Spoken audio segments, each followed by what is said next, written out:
yeah, so that's my favorite part of backpacking. But with that, I guess the spiritual element, is being in those beautiful places does something to you as well. It forces you to be more in touch with your surroundings, of course, but it forces you to be more in touch with the beauty of God's creation.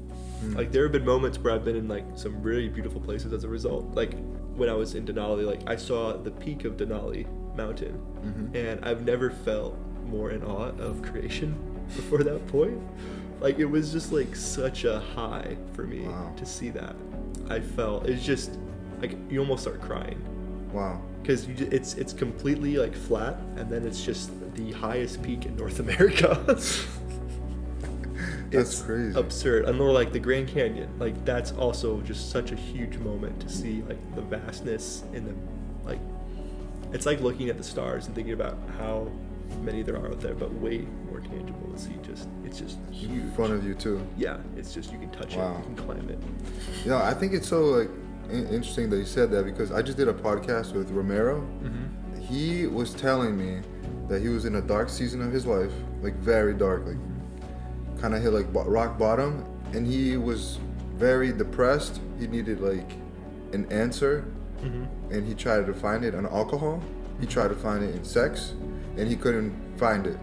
And he couldn't find the satisfaction, he couldn't find the happiness. And he had mentioned that one day he went out and he was actually gonna, I shouldn't say that on YouTube because I think they'll cut it.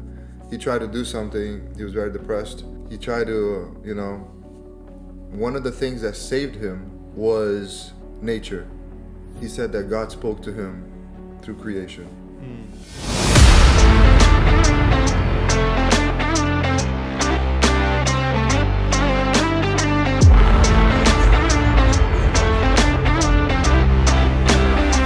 Tim, I am great.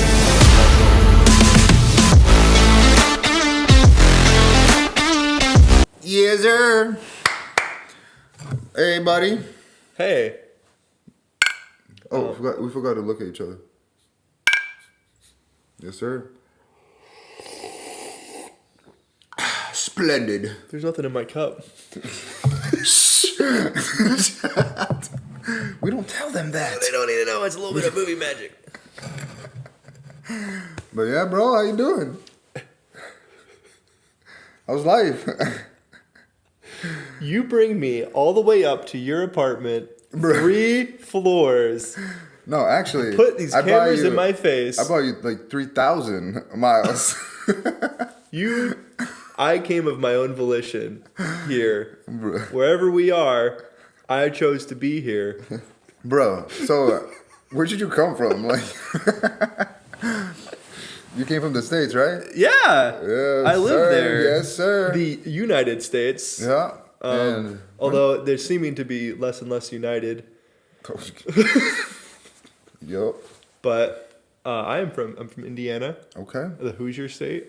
Yes, sir. A little town called Middlebury. Okay. It is. Never mind. I don't know anything about there. Never been. It's not. Or want to. It's not a real place. It's not a real place. It's a small town. There's lots of Amish, and it's the RV capital of the world. Donald Trump called Indiana the crossroads of America. All right. I ain't going there. And you and me both. Why do you think I'm here? So yeah, why did you come here? Like, it's a. Oh yeah, nobody called you. Nah, I'm just kidding. Nah, but for real though, like you came all the way from the States to for one specific reason. To where we are now. For where we are. But like, what was the main reason? Why don't you let them know? Oh, well, where we are now is in Germany, near the largest place around. Oh gosh. Most Americans together outside of the United States. I might actually have to cut that out. Oh, we're not supposed to say where we are? I'm not. Oh, wait, really? At least not. We're not, technically not, but whatever. Nobody's going to see this anyway. I'm getting out in 9 months anyways. You having a baby? No. Anyway, I'm here in Germany with Isaac. Left a year ago. And when I was here last time, I was here. Wow, this is just the worst. Like, because you know, like when you tell a story, you want to keep going further and further back. 1998, December 3rd, I was born.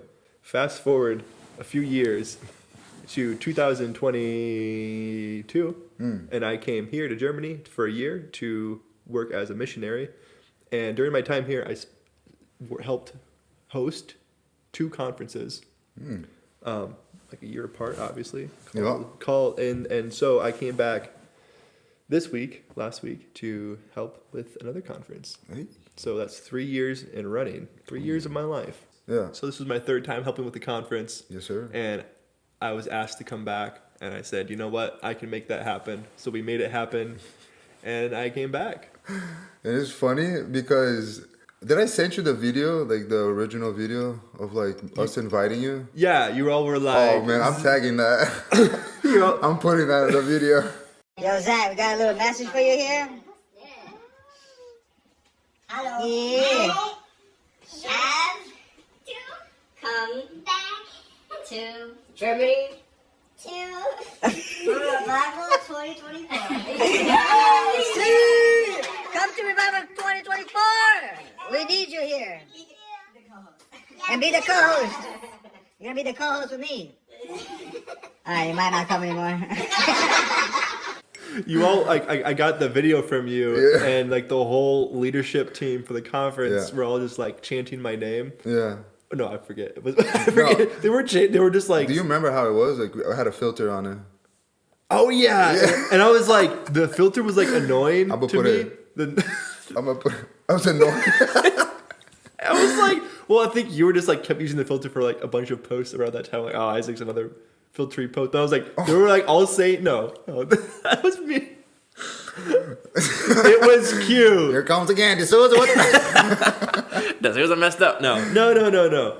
It was endearing. It was endearing. But I like wasn't sure what to expect, and that it was like them all like asking me to come back for the conference to help host again.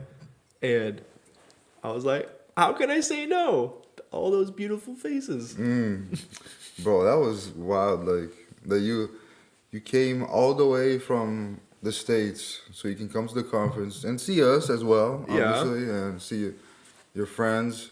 But I mean, that's a blessing in itself, you know. God put that in your heart, and people just wouldn't, a normal person wouldn't just like get up and go, you know.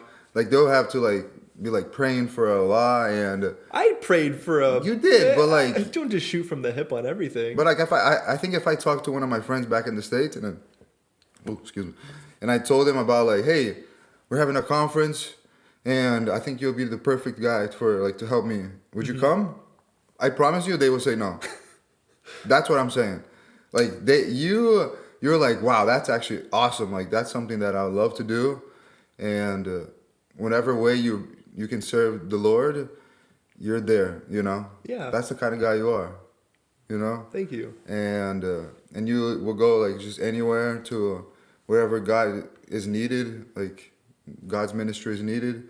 Even when I mentioned to you, I wasn't joking about this. Like when I told you about to move to Massachusetts, I was not joking. I already talked to Tima. I had a podcast with him. And I told him, I'm adopting him. But like, still not sure how that's gonna work out. Don't worry about it. I'm gonna make it happen. I don't know how either, but it's gonna happen. He's gonna move to the States, and then you're next, and then I'm not adopting you though. You'll have hit your quota. Yeah. So then, I had mentioned the topic to you, and I was like, hey, would you ever move to the Massachusetts to help out in the ministry? Mm-hmm. Usually, people would be like, oh yeah, like I don't know, like. That's a big step. But you said, wow, that would be a very cool idea. Mm-hmm. You didn't hesitate. You automatically just said, that would be a cool idea. I'm going to pray about it. Mm-hmm. And like that's something, would you say that's something still in your heart? You bring me here 3,000 miles away to corner me to come live at your home in Massachusetts. I got you to come. It's like, if I can get you to come all over here, I mean, Massachusetts is not that much Not much further. Not very far away. Yes and no. I find my what I want to do in the future kind of shifting and changing. Especially now that I'm thinking about it with 4-2, kind of. Oh. You can talk about that a little bit. My pet rock. No. All right. I'm sorry, Emily. She'll understand. Yeah. She knows I'm a little bit unwell. Yeah, so now I'm like considering for 2. I don't know, man. I don't know. We'll see. Hey. Still praying about it. I'm inviting her too. So, Emily, you're invited. You're invited. You're officially invited. Is she gonna get adopted or is No. okay? No. You guys will just get your own place, and yeah. Wow, you're just dreaming. I'm a dreamer. You're a dreamer. I'm a dreamer, man. I think an event ahead, and you're the kind of guy that like will bring people together. You know? Am I? I feel like me and you are like similar. I feel like you are way more outgoing. You can bring people in. I was just trying to be nice. I was just trying to like trying to bridge the gap between you and I, and you're just like, nah. Just divide us. Nah, but like we just had a conference, and I thought we had a very good dynamic. We did. And I think And- that because we're not the same is why we have a good dynamic. Because we play off of each other's like strengths and weaknesses. Yeah. That we can become like That's true. the optimal voice. That's true. Because Yeah. I know you are far more outgoing than I, but I know that I can hold, not that you're not. See, that's the hard part is like when you talk about like people's like deficits and strengths. Hey, you can be open. So this It's is like the moment. whenever it sounds like you mentioned like the strength that you recognize in yourself, it sounds Yeah. like you're calling out a deficit in the other person, which is like not true. But I just like know what like I'm good at. Yeah. Like as like haughty as that sounds. Like let me get off my high horse. No, I know like I can hold space for people well, but Yeah. like that's like in a very like quiet environment where I'm not. It's like not very outgoing, but it's like once they're already in. But you're very good at like bringing people in. Okay. Bringing people who like don't feel like they're part of something yet, and like bringing them in and connecting them. Okay. And then I see that us playing off of that really well. That's true. That's true. Yeah. It was a funny moment during the conference that should we talk about it? So We backstory both about forgot. like hosting, I've been doing it for a while. Like when I was a freshman in college, I interned at like a mega church. Yeah. And my job was like hosting, or one of my responsibilities was to train other people on how to MC like Oh, wow. like services. You did a good job to me. Well, so- I learned a thing or two. Yeah. Because like the pastor I was interning for like taught me, was like, hey, this is how you ought to be hosting. These are the things you want to keep in mind. This is the energy you want to have. These are the things you want to like, how you engage with the people that you talk to, and how to like just have a presence Okay. on stage in the first place. Why don't you share some of that? No, I'm serious. Well, this is like, this is what good do you for mean? me. Like share what the pastor shared for some people that might not be good at like public speaking. Oh. That might want some advice on it. Why don't you share it with? Well, like I guess it depends what type of public speaking that you're doing. Okay. But one of the most important things to do, and it feels weird to talk about this because like it's something that I'm doing right now, and so people are gonna be like, "Well, he's not even doing it. What he's saying to do." He's gonna be like, "He sucks at it. Why am I gonna listen to him? He's a liar. He's a liar." But what you want to do when you talk to people is you want to connect with them because that's the most important thing. That's why we talk to people in the first place, is to have that connection.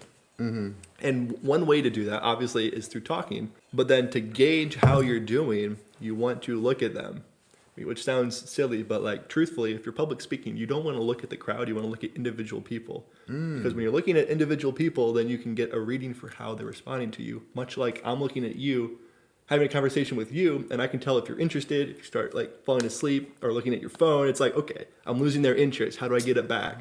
I say a joke. Did they laugh? No. Okay, that's not the route I want to go again. Okay. How are they responding to you? And you can't do that if you're just staring at everyone all at once. You got to like look at individual people, make eye contact, make connections, and then you can like kind of find those people in the crowd. And then when you say something you're not sure, you want a reading on what you just said, you can kind of like look at them and be like, okay, that landed, or okay, that didn't land. Okay. And in that way, you can have a better connection with who you're talking to. And if you, like as an MC, if you're bringing people on stage or whatever, like you want to make a connection with them as well. You want to like enable them to have a voice in a sense, because that's what people love to be able to do. And also people can connect with them more on stage if they're like, oh, like they're so and so, and they're from this place, and like, oh, that's kind of fun. Yeah. But like, it's all like very situational and what you want to have come across. Okay. But we did that a lot in like our big youth group because like we wanted them to feel like they were able to make those connections. And also, you want to smile. Even like when you're talking, like you want to smile because like you want that positivity to like flow through. Yeah. And you're naturally inclined to like be more peppy if you're just like forced. Like I'm doing it right now because I'm very conscious of it. But like if you're smiling, even like when you're on camera, like So if you're basically saying you're faking smile right now. and it's not really like I'm like, okay, I'm gonna like drop the smile No, now, and no. you'll like tell the difference. Like now I'm not smiling. Now like the energy is kind of gone, and I feel kind of like,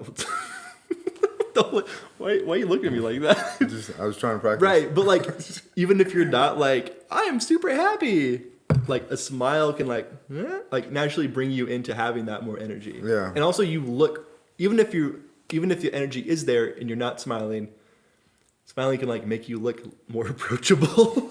Because if you're just like scowling the whole time, even if it's unconscious or subconscious, people are not going to be able to connect with you very well. Is there things that like, can you work on your smile so that you can present yourself better? I Like mean, if someone that has a bad smile. Don't overthink it. Like if someone has a bad smile, like, can they be connect to people? You know? Like, Of course they can. I don't know. Like it doesn't matter what kind of smile you have. Like like it's that just the guy- fact that you are smiling like automatically like affects your mindset about whatever you're doing. I just can imagine like somebody's host like, I don't connect with him. He's not smiling.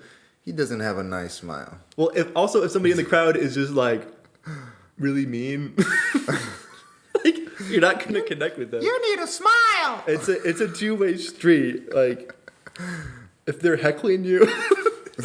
Luckily, we didn't have any. Well, I was gonna say we didn't have any hecklers, but we don't have to go there.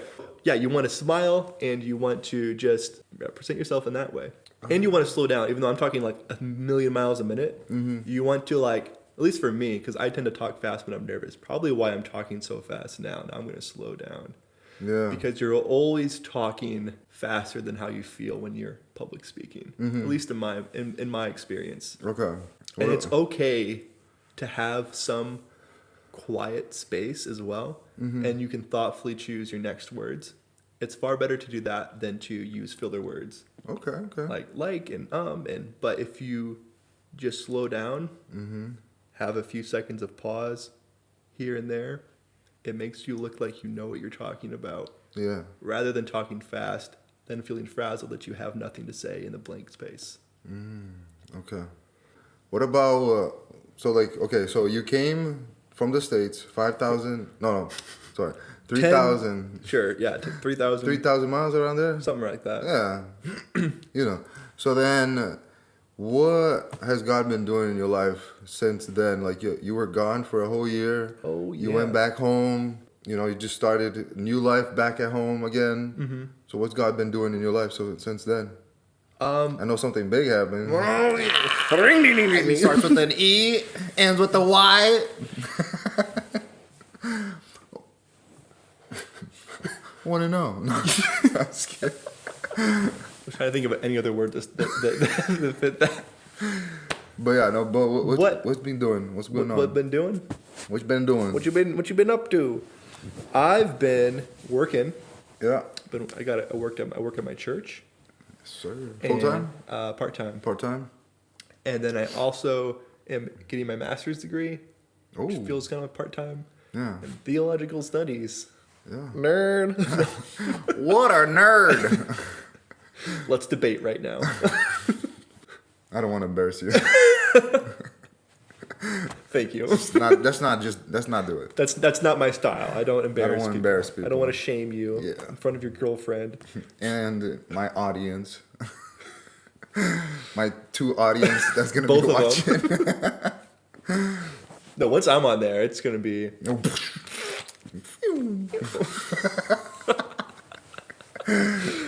So I've begun dating a lovely woman by the name of. What was her name? Ian. What? Emily. Yeah. Don't worry, Emily. He does not stop talking about you. It's annoying. I want him to leave He's like, why do you think I'm going You to need to leave. Why do you think I'm going to Greece this weekend? I booked a Greece trip yesterday just so I can leave. So Emily, yeah, so we've been dating and it's been phenomenal. Hey, Yeah. that's what's up. She lives in Chicago. Have you heard of it? I have. I have heard of What it. have you heard? The Chicago Bulls. How did you hear about it? The Chicago Bulls. It's kind of an underground city. Like, what? Wouldn't think of seeing anything else. The Bulls, the Bears, They all suck. all these sports teams are trash. In every sport. But yeah, continue. Yeah, so she lives there, and so we've been dating. I live maybe 2 hours away, so it's been interesting to navigate that distance in a relationship. Okay. And so how has God been preparing you for this relationship, this long distance relationship? Because I know it's hard. I've done it too, like Yeah. long distance. Yeah. And it's not easy. So what have you guys been doing to keep you guys, together and like communicating really well, the boundaries and everything like that? Yeah, so what we've done is, I mean, what everyone has to do if you're long distance is you have to be like twice as intentional with everything. Yeah. Because you can't just like let things happen. You have to be making the things happen. You have to be like scheduling things. And so like we've done things like we've scheduled like a week in advance. Like, okay, we're going to call on this night. Because we both like work jobs and I have school and she works full time. So it's like scheduling around that and managing the time difference, which is like an hour. But every now and then it kind of like makes things a little bit different. Yeah. So we've scheduled times where we will call, and then like those times are like we'll do it intentionally. Then like that's like when we have like, hey, like I've been noticing this, let's talk about this, or like this has been going good, let's talk about that. And so that's not just like casual talk. That's like it's like kind of like a relationship check-in. Like, how are you feeling? How are we feeling? What can we be doing differently? How can we be getting better? Not that it's like gotta grind and like get better. It's just like making sure that our needs are being met. Okay. Like as a couple. Yeah. And so that's been incredibly helpful because there'll be times where we'll like, oh, like, hey, can you call? Like, yeah, let's call. And then it's like either our energy levels are completely different or we're not just in the right headspace to like have a conversation that's maybe requires more energy and more time.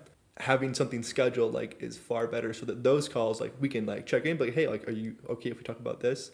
But it's not demanded that moment. Like it can be like far more casual and just kind of like being together things. Okay.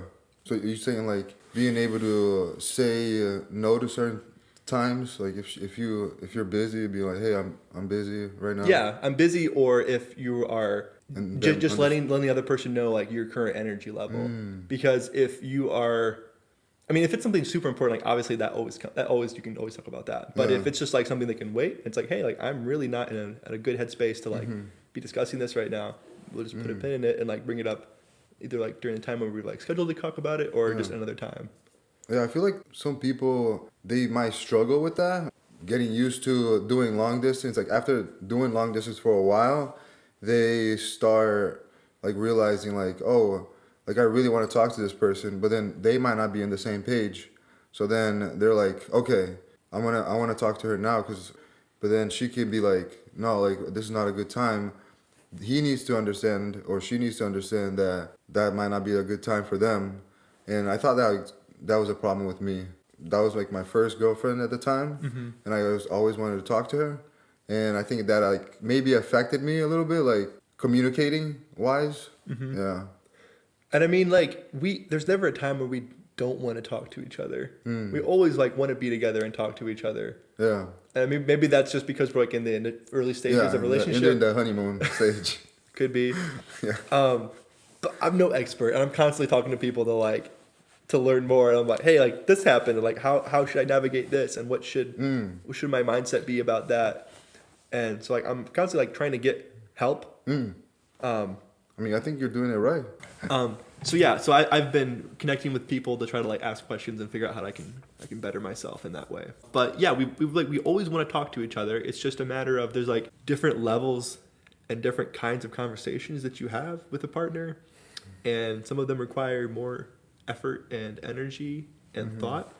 And if you have, at least in my experience, if you have those conversations where you don't have that capacity available, you can like disappoint the other, and not like there's like always, it's not like you're disappointing them, but it's like you can't show up as well in that moment. Yeah. And so whatever the issue is that's happening, it doesn't have as good of a resolution because you're not in the best place. Yeah. And I think it's better to just put a pin in it and wait till you are both in a better place, and then the resolution that you come to is way better because you had time to think about it and you have put yourself in a better place to win. But I should say I'm no expert.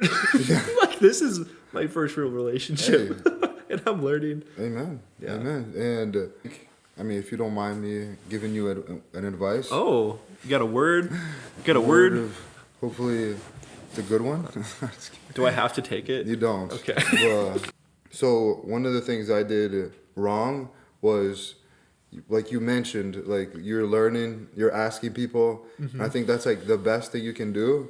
Be able to take those advice. When I was dating, I didn't listen to what people were telling me. When they said something, I was so in love that I was blind to what people were telling me. Oh no. Yeah. So then I would just go and just try to do me, and I always be like, oh, you don't know her like the way I do, right? Like you don't spend time with her like the way I do to make those comments. Mm-hmm. So whenever somebody did tell me, I wouldn't listen. So if somebody does giving you advice, just take it to heart, think about it, pray about it, ask God to not let your emotions, your feelings get in front of what other people are saying, because that can be impact your life later on, because you could just be blind because you're so in love. Mm-hmm. You know.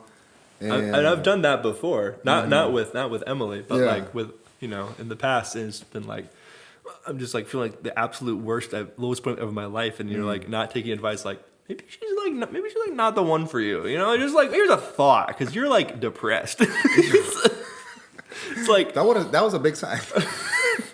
It's a big indicator that something's not right. Yeah. Let me tell you. Yeah. So I know what you mean. Mm-hmm. Yeah, but also don't listen to everything everybody says. Exactly. Either hear it and discern it and pray through it. But if it's it's a big thing. If multiple people are saying that. I was just talking to somebody. And we were giving him advice. Mm-hmm. He would just not take it. Mm-hmm. He ended up, because he didn't he wanted to do his own way. Mm-hmm. He didn't take it. So then there's gonna be consequences if multiple people are telling you one thing, mm-hmm. and you just don't want to listen. There's gonna be consequences at the end, because if God is putting things in your life, people in your life that is gonna give you discernment in your life, mm-hmm. and helping you go the right way. We as Christians and brothers and sisters, we need to encourage each other and help each other, and be able to listen to each other humbly. Be like, okay, maybe they're right. Mm-hmm. Maybe I do need to do something about it. Maybe I do need to take an action to it, and be strong enough and courageous enough to cut it. Yeah, if necessary. Yeah. And again, it's I totally agree mm-hmm. with you. It's just super important that those people around you are wise themselves, because you can. Look at Job. Look at what his friends. What'd they do? Nothing. They did jack squat for my man Job. They said, Job, you're an idiot. So you don't want friends like Job. I think he did have one friend. Anyway, I'm saying is the quality of even if all your friends are in agreement, there might still, if there's a reason they're in agreement, if they're not in alignment with God, then what they say may not be of the best benefit to your life. Exactly. Yeah. You gotta make sure. But also depends on what it is, because mm-hmm. the thing with people is everybody has their own opinion, mm-hmm. But with things that pertain to God and in obeying what He says, opinion matters less. Yeah. But if it's something that's in violation of that, and I'm not saying that if people that are not Christians, that they're not gonna give good advice, which is I've gotten great advice from, and I still get great advice from people that they don't call themselves Christians. I still get advice from them, but there's some advices that I would not get from them. Like I just had a conversation with one about like marriage. I would not get an advice from him on marriage because he has a completely different mindset of what marriage is, Right. what comes with it. For him, it's like if the love ends between both of them, then they're done. You know, like they won't continue the relationship anymore. So yeah, like there's certain people that I wouldn't take advice, but and some people I would. Yeah. Yeah. gotta- Again, it just depends on what it is. Exactly. Like if I go to see my doctor, I don't care what like religion or non-religion he is. Like I just want to be well again. Be well. And he studied and he knows about the human body. So like, okay. Yeah. Yeah. Yeah. So that's been my life, school and work and Emily. Okay. Yeah. Nice. Been a And busy year. you had mentioned to me that you do a lot of like hiking and Yeah. so tell me a little bit more about that because I think that's like really cool with like Sure. I feel like you use that as well to like see God's nature. Yeah. And I think you have some really cool stories about what you were telling me about certain people that they didn't have cool stories. What? About the person there's two people that Oh, yeah. shoot. No. That's terrible. It is. Yeah. Well, okay. Why So are you laughing then? You're laughing. People are dead, Isaac. Oh my gosh. Okay. All right. Tell me about the story. Yeah. Well, first of all, like I love hiking and backpacking. I love getting into places where there's nobody else. That's like my favorite thing. To go where So no you man hate has gone people. before. No. Hey, you figured it out. No, I love getting away from. Yeah, I love getting away from people. With people that I like. Okay. Like I've gone like on solo camping trips and it's just not it. Yeah. You just feel so alone and sad. Oh gosh. Although this one time I went and there was a bunch of chickens that came to my campsite. I said, I have my friend. We're having chicken tonight. No, I couldn't even start a fire, so Oh. not that I was gonna cook the chickens. We're They having were the chicken farmer's tonight. chicken. They just come to the campsite. There's just feathers everywhere. It's like It's literally like God providing you guys food.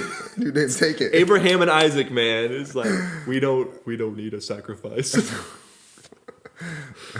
No, okay. So I guess one of the stories is I was with some friends and we were backpacking in Big Bend National Park in West Texas, which also Marfa, Texas, and the Marfa Lights. That's maybe a different conversation. There's some things happening out there. Anyway.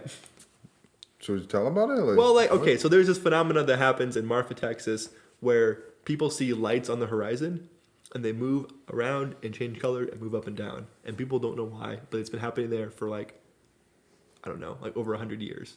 Whoa. Since like the 1860s. What did they say that is? Like they think it is. What's the conspiracy? Nobody knows. Well, there's like no real, maybe aliens. I think that's like the leading conspiracy.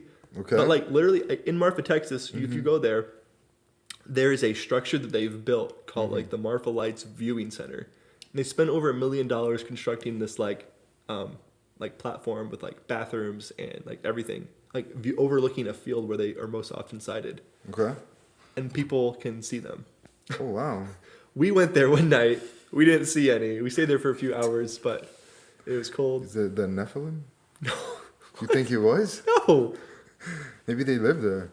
I don't. They're waiting for the right moment to get out. So anyway, we're backpacking in Big Bend, but that's beside the point. We did a canoeing, like overnight canoe trip up the Rio Grande, Uh-huh.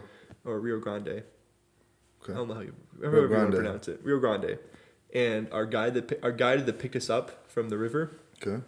we were talking to her and we're like, hey, what do you think of the Marfa Lights? Like, you live around here. And she was like, well, normally I wouldn't say anything, but I had this experience a few months ago. And apparently she and her coworker, they got burritos and like went and parked somewhere to eat them, like in like kind of an open area. And there was I think she did say that she like went, it was like near like a former Indian burial site or something, because there's lots of those around in that area, like Native American. She said that she saw a light in the distance and it became closer and closer till it was like 6 feet away from her, and it was like a glowing orange light. No and way. And it just kind of like sat there Like in for front like of her. a minute. Are you talking like about just like a few yards away from her. They just like sat there and levitated, and for like a minute she said, and then it went away, and she was like, "We're getting out of here," what? and then he drove away. I don't know. That's way. what maybe she was just like fishing for a bigger tip, or like I don't know. Was she on something? Like I don't think so. She smoking was something? she was driving her van. I don't think she was on anything. I mean, she is from Texas. Well, actually, she was from somewhere else. Like No, I'm just kidding. like the guys just moved to Texas to help with like, Okay. the seasonal thing. But I don't know. Wow. Okay. But anyway, back to the hiking story, I guess. Oh no, I want to You wanna- know okay, more. you wanna unpack? I want to know Okay, more. okay, a little okay. bit on this. Like that's crazy. It's pretty crazy. I don't know. So like, did she say anything else? Like that conversation ended there? Like Pretty much. oh, so the thing just the floating object, the light Mm-hmm. just flew away, and that was it. Mm-hmm. Okay, but So that was That's actually outside of Marfa too. Mm-hmm. So, and she thinks that they can be seen around in the area, not just in Marfa, which makes sense because Marfa is a little town. And the first time that it was supposedly the story goes, there was a cowboy one night, like in that area. He saw lights, and I forget what he thought. He thought it was like some type of like dangerous thing. So he like waited, and then the next morning he went over there to see, like like probably an old fire pit or something, but he didn't see anything. And so that was like where it all started. oh, wow. So Okay. I don't know what to tell you, man. That's just what I experienced, and we can go into the theology of it. I've been doing that recently because it's like, okay, like yes, like it sounds absurd and crazy. You want to just like shovel it under the rug, but like at the end of the day, people are having these experiences where they're seeing things, and they tell you, it's like, okay, how do you grapple with that? Like, what do you make of it? But same could be said for aliens and Bigfoot and all the other mythical or non-mythical creatures, however you want to describe it. Mm-hmm. That's just a little side tangent, just a little taste for you. Okay, that's cool. That's very interesting. It is. Never It heard was that one. very Never interesting. heard that one before. No. And I heard a lot of stories. I've heard a lot of stories. But that's cool. Maybe one day we'll go there and we'll see this mystical lights. Hopefully not. The Marfa lights, man. I'm just Start saying. praying over it. Dude, if I saw there was a moment where all my friends left, and I was like the only one at the viewing deck, and I was thinking like, what if I see one and like my friends aren't with me? Like, what am I doing? That's true. Like, am I running away? Am I staying around? What are you doing? Bro, that's a good question. Like, I feel like, Maybe just cross that bridge when I get there. I don't know. What would you do? What would you do? to be honest, I feel like I would want to, knowing myself, I would want to like get to know more about it. Hi. Hey, man. Hi, I'm Isaac. I'm Isaac. I like spoons. It would leave. It would probably, when I wait the full minute. It's it would like, just, I was about to kill you, but no, I don't. I can't do this right now. I can't do this. Little they know I just played them. Nah, but I would try to like follow it or something. I don't know.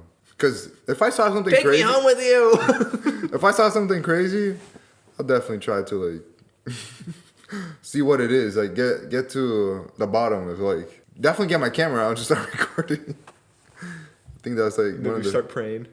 nobody's gonna believe me if I don't have proof. So That's what I'm saying. That's why that's why I'll be like, oh. Start I had that filming. thought of like lying to my friends for a moment and just be like, oh, dude, I saw it. Bro, like I saw it, took me to space. I saw my future. I'm marrying Emily.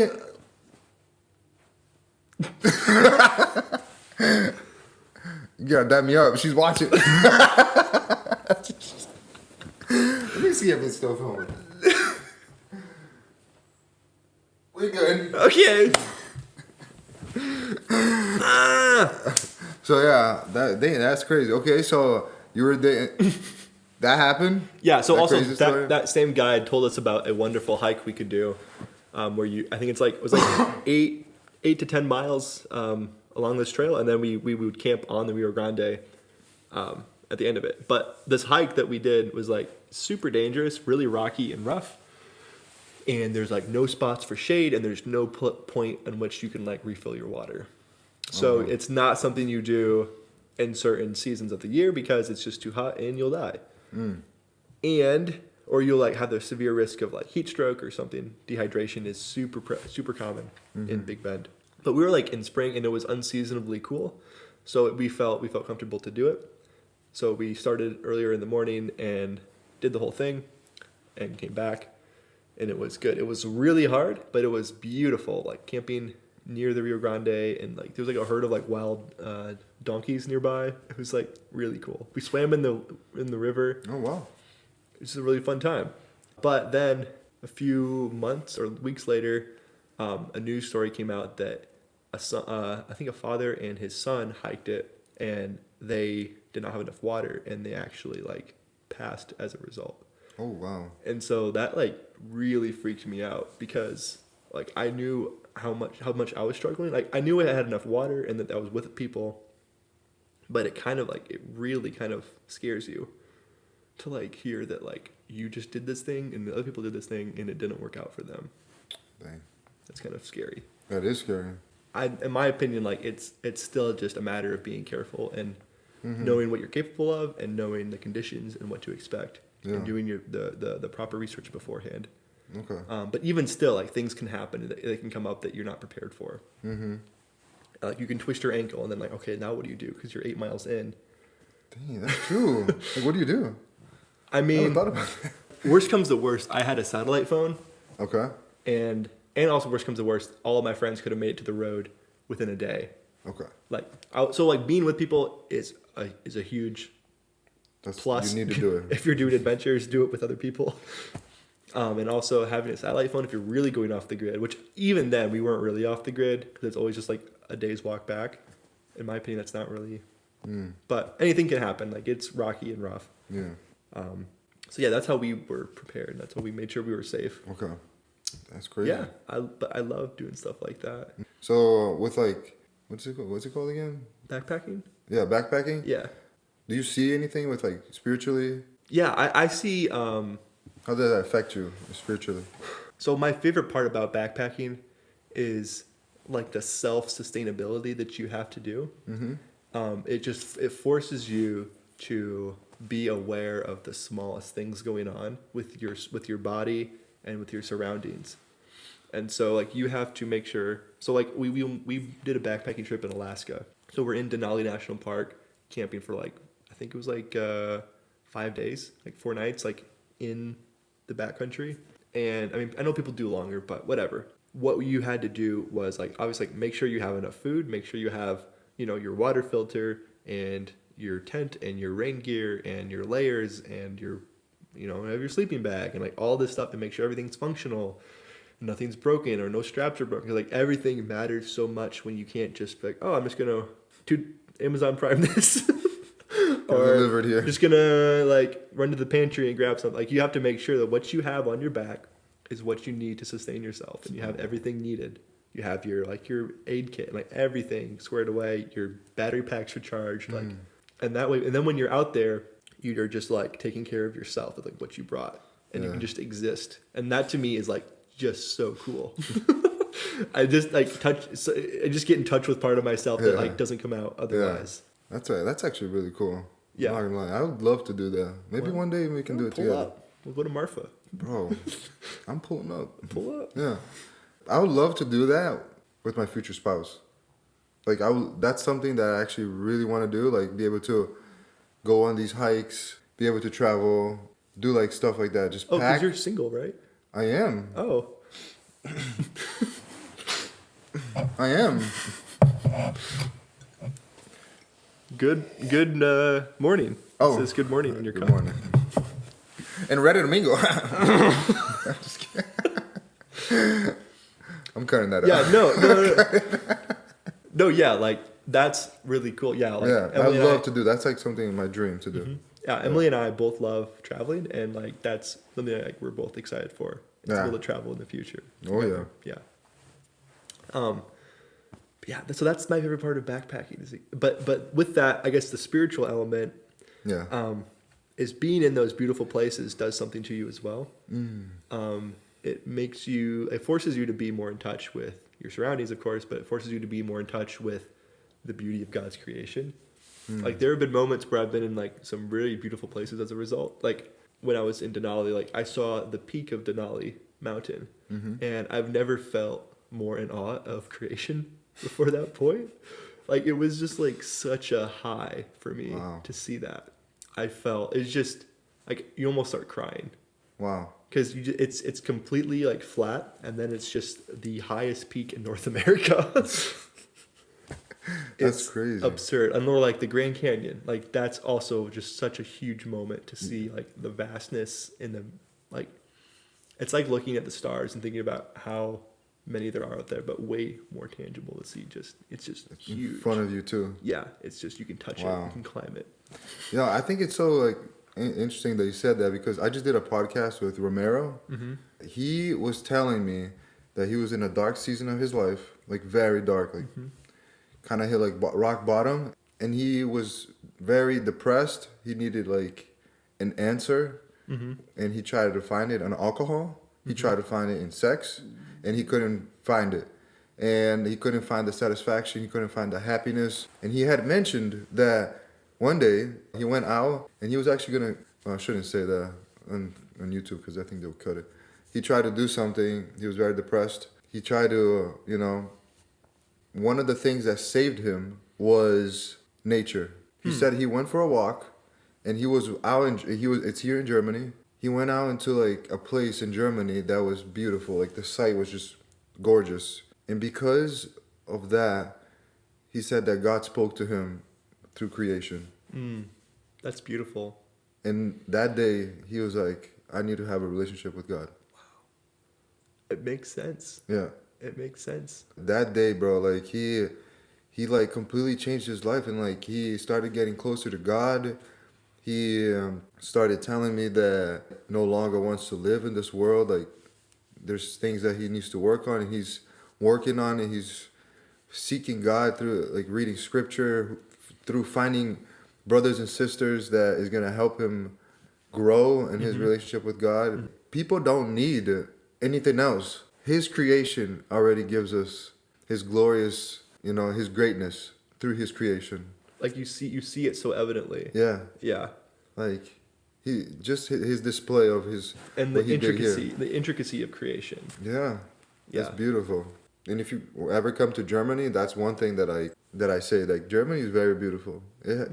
You drive like through a town, you just hit like these beautiful places that like it's crazy. It's like whoa. I thought about that a lot too, like in the beauty of creation and what that means. How beauty is found in God because God is like all good things, and God is beauty in a sense, and so it makes sense that like His creation is also beautiful, and it's like just a direct extension of who God is what He's created, as we are in His image. Like creation is not in His image per se, or in His likeness, but He still created it. Like it's still good and it's still lovely. Even after the fall, there's still elements of it that that speak to us. And maybe that sounds a little bit. I'm not one to go too far that way, but like there's something to that, and it's like even with your friend Romero, like it's wonderful. Yeah. Because creation is so loud. It's just, well, are we willing to listen to it? That's true, man. Yeah. That is There's so so much true. happening in it, and if you just observe it, and if you slow yourself, you see so much. Yeah. And I hear it all the time, like even when it doesn't has to do with creation, like the nature, and I hear it all the time with like people telling me stories of like this crazy thing that happened to them, like throughout the weekend. They almost died. They just don't see how it was God protecting them. Like there's no other explanation but God. Like what do you mean? Like in what context? Get into a car accident. Oh. And there's like no way that like they could have survived, but they survived in that sense. Yeah. Been there. Oh yeah. Yeah. That is true. Yeah. But yeah, I know what you mean. You want to talk about it? You want to share? See? The vibe's right. No, yeah, you can share. Well, It's your testimony. yeah, it's not on this topic though. Like, Yeah. it doesn't have to come out today. No, but back to your comment, like, I did come to the conference because, like, you know, it wasn't like super easy to get over here. Like, you gotta walk to the airport. I think we should need to end it. Get on the plane. No, hang on.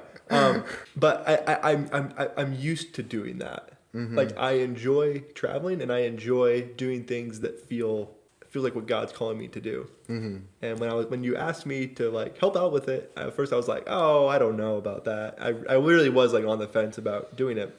But then, like, as I was praying about it, I just felt like there was no reason to not do it, and I wanted to. Then I felt that I wanted to do it, and so I followed that piece, and I said yes. Wow. And I did it, and I feel like that's, You took a step of faith. in a sense, yeah. I didn't really know what to expect or how it would go down. Mm-hmm. But yeah, it's all about just taking the next step and following the piece of and where God's leading you. Anything else you want to add? You want to talk about Bigfoot? Yes. You know our stories? So, Oh, we're getting there. All right. so there's this story. It's actually like really kind of funny to me. I haven't seen Bigfoot, but like me and my friends always joke. Wait, do you believe in the Bigfoot? Let me tell my story. Okay. Sorry. This comes back to like the Marthalites thing. People just like see things, Okay. and you have to like reconcile what they're seeing, and then like what truth you want to live in. Okay. Sounds super weird, but It is. So over the summer, I went to speak at a church in Indiana, like lower than where I'm at, like more southern Indiana. At a friend who's a pastor there. I was like, hey, I'm out of town. Can you come speak this Sunday? I'm like, absolutely. He's like, okay, great. I'm gonna put you up with like this couple from the church. It'll be awesome. I'm like, sweet. Love that. And then as I'm going, my brother is like, hey, Zachary, like, you're like kind of like a missionary now, and like like you have not a name for yourself or anything like that, but like you have to be mature. And I was like, what are you talking about? He's like, just don't like talk about Bigfoot. He's like, I know how you like to do that. I'm like, okay, if it comes up naturally, like whatever. But I'm like, okay, I'm not gonna bring up Bigfoot. Like, I'm mature. I know how to like. I'm 24 years old at this point. Like I'm not just gonna like bring stuff up unless it's like my friend, and I'm like, it's not my opening statement to a random couple from a church that I've never been to. So I get there and we're eating dinner. Me and this couple who are absolutely lovely. They're like, oh, like what have you been doing? I'm like, oh yeah, like this spring I spent a week in Washington, and I was like camping around Olympic National Park, and they're like, kind of like looked. The guy like looked at me. He's like, "Did you see Bigfoot?" He's like, oh. And I was like, "Yes." I'm like, "Yes, screw you, Jordan." The one thing that he said, and I didn't even bring it up. I literally was just like, I was in Washington, and he's like, "Did you see Bigfoot?" And I'm like, "No, but I did some knocks for him." As a joke, me and my friend were like knocking for Bigfoot. It's what people do. Emily, I'm sorry you had to find out that. No, she already told you this story. Okay, yeah. We're good. All right, go. And he's like, so we have a cousin that lives in Washington, and she's seen him. No way. I was like, did she smell him too? Okay. He said, yes. Oh, what? There's a distinct smell that pretty much every person smells when they have a Bigfoot encounter. It's like the same musky, bad smell, and they all smell it.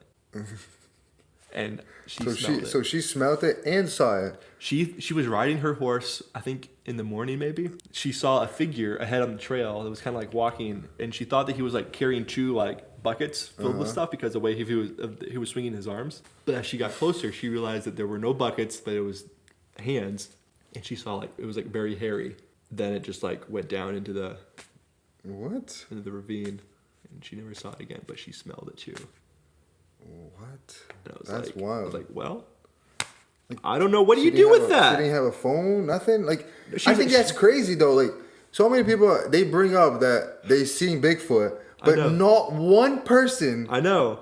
With the technology we have, none of them can get one video. They're lying. And even like the video that we do have from like what is it, like the 60s or 70s, you know, that classic like where he's looking, that is like a hoax. That wasn't even real. Definitely. I've seen it before. And Yeah. But that's crazy. So what do you think? Like, what she's telling you her story. What did you take out of it?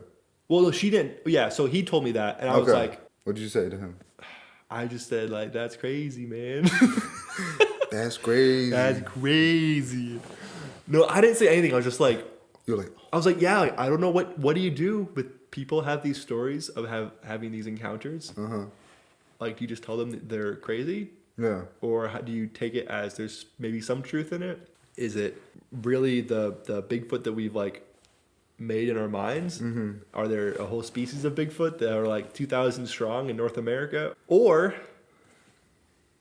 this is like where it goes a little unhinged. I don't know if like I don't know. Tell me. I have a theory. Okay.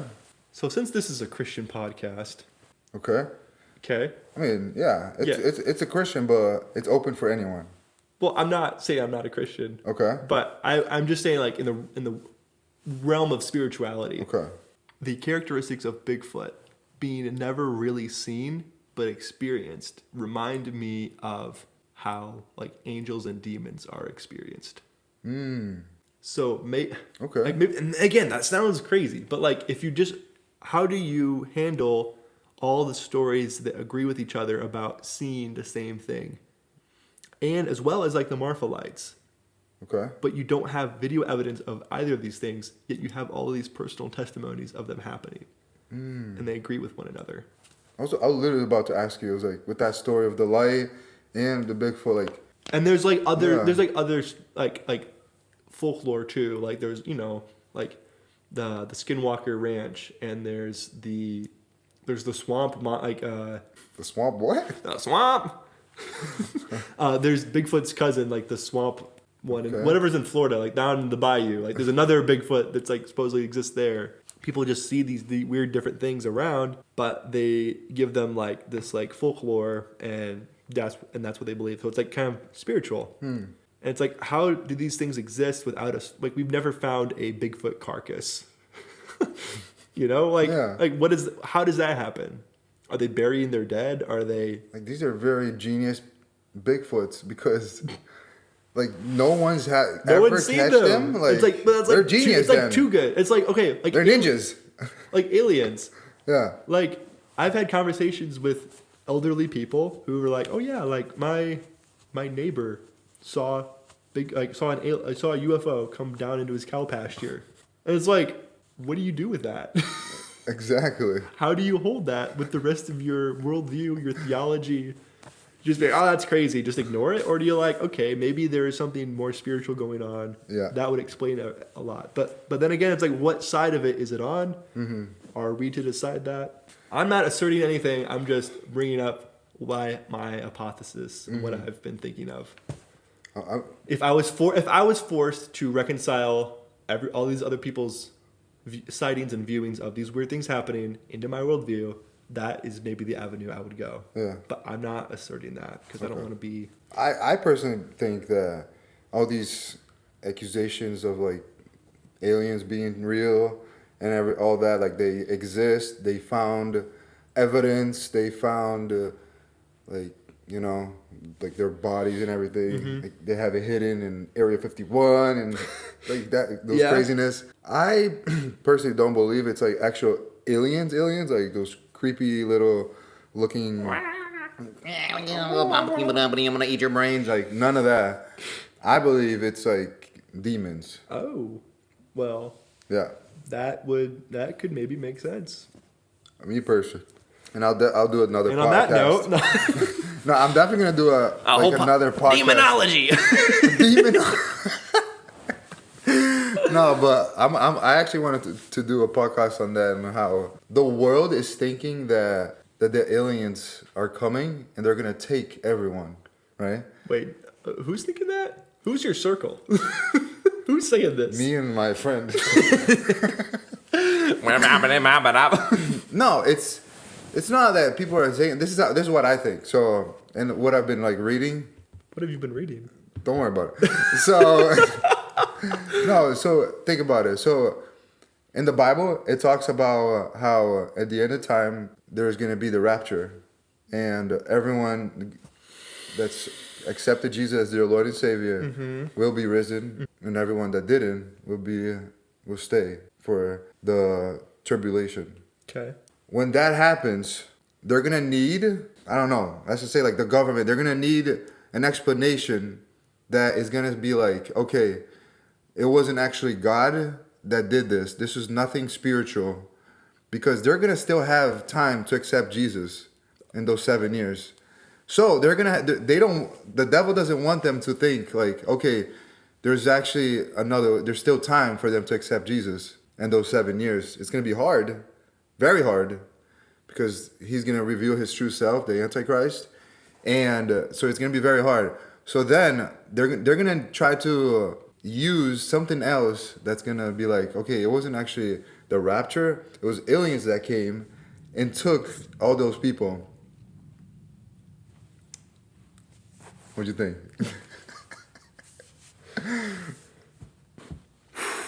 Wish an alien would come take me. No, I'm kidding. Maybe. Isn't that interesting though? I mean, like, it's just. I mean, it's just It's conspiracy. just an idea. It's Yeah. just conspiracy, but it's a very interesting idea. Sure. Yeah. It is interesting. It's fun to think about. Yeah. Who knows if it's actually gonna be like that? I'm not adding it to my theology. Who knows if it's actually gonna be like that? But by the way it's going, that's how it sounds. It's like they're bringing such a big deal out of aliens, and aliens appearing to like these areas, and people are missing. They blame it on the aliens? And they blame it on aliens. I haven't heard that. Yeah. I guess I won't believe it when if I missed it. No. So that's what I'm saying. It's like we don't know, obviously, and that shouldn't be our focus. Obviously, like that should never be our focus. And trying to guess how the end is gonna be. Our focus needs to be on Jesus. Right. You know, spreading the gospel, spreading the good news to people. Yep. But these are fun conversations to But what have. if? These are fun conversations to have. What if E.T. knocks on your door? We're taking you. Oh, We God. want you. We want you. We selected you, D'Souza. We think your skills will be beneficial to us. Okay, fun question. Oh gosh. Out of all of the skills you have, what would you think is most valuable to an alien? Why would they? But if an alien, My good looks. if an alien was like, all right, how can you benefit us? Give us a reason we should keep you around. They're not taking me. They're not taking. They're like, I have no clue. Like, You can play the cajon. I can. Maybe they have like no sense of rhythm, and they're like, their mind is just like blown. They're like, What is that? our band has sucked for so long, and now we have a We drummer. need a cajon player. You're just like, boom, boom, boom, boom, boom, boom, boom. It's like, oh my goodness. Because of you, we will save your Society. Rock on. Nah, but I don't know. Like, I would say like my personality, I guess. I'm a fun guy. I'm a fun They guy. want to hang out with me. Like, I think I'll give them a good time. Imagine them on my podcast. I feel like that's what I'll ask. I'll be like, hey man, like before you guys go, like Can you I be will on go my- viral if you guys. I will go viral if I you don't, do a podcast. I don't have enough microphones for everyone, but just like maybe one or two. And can I just pull on your head just to show them that you're real? Like you're not fake. Can I film your spaceship? Okay, let's pretend that I'm an alien so you can practice. You can practice interviewing me. All right, I'm an alien. So man, like, are you here to? Are you here to destroy our society? You call this a society? Do you see humans as a problem in this society? You see humans as a problem. And then that's the thumbnail. That's the thumbnail right there. You bring him in. He's like, he said what? Yeah, man. Like, but yeah, I would probably ask them some questions, and that's it. Ask the aliens. Yep. So That's yeah. the next episode. that'll be the next episode. We can go in deeper into. If you want to invite me back, I Would you come like I all would- the way from the States? If you had a little alien If from outer space, just you, if he's sleeping in the bed that I'm sleeping in, I'd I'd like to see him make eggs like I do, though. Nah, no way, bro. No you way. killed it on that.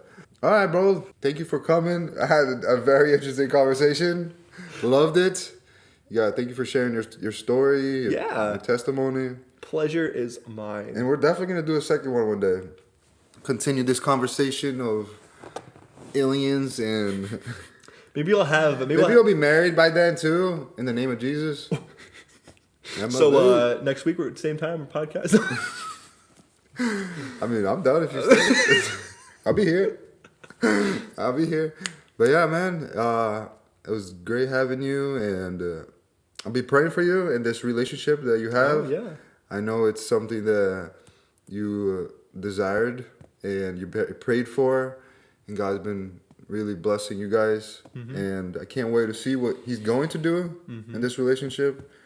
Learn from you as well. Aw. You know, when that time does come and you're getting married, and one day I'm gonna get there in the name of Jesus, and I'll definitely come to you and ask questions and see what I can do to better my relationship and all that. Yeah. Yeah. Appreciate you, man. Yes, sir. Yeah. Yes, sir. Thank you. Anything else you want to say before we Um, cut it? If you do see Bigfoot, it's actually a fun fact. He's actually a size 11. Bro, you should tell them, like, have your camera ready. Yeah. We need some evidence here. ABR, always be recording. Okay.